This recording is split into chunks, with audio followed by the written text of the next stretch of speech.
ہم جس آیت کو منسوخ کر دیتے یا اسے فراموش کرا دیتے ہیں تو اس سے بہتر یا ویسی ہی اور آیت بھیج دیتی ہیں۔ کیا تم نہیں جانتے کہ اللہ ہر بات پر قادر ہے؟ کیا تمہیں معلوم نہیں کہ آسمانوں اور زمین کی سلطنت اللہ ہی کی ہے اور اللہ کے سوا تمہارا کوئی دوست اور مددگار نہیں؟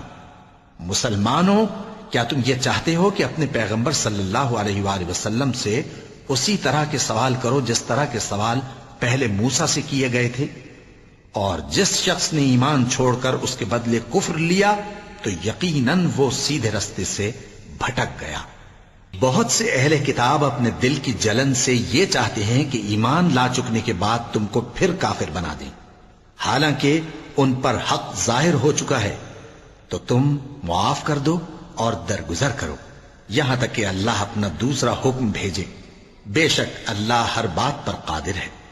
اور نماز ادا کرتے رہو اور زکوٰۃ دیتے رہو، اور جو بھلائی اپنے لیے آگے بھیج رکھو گے اس کو اللہ کے ہاں پالو گے۔ کچھ شک نہیں کہ اللہ تمہارے سب کاموں کو دیکھ رہا ہے۔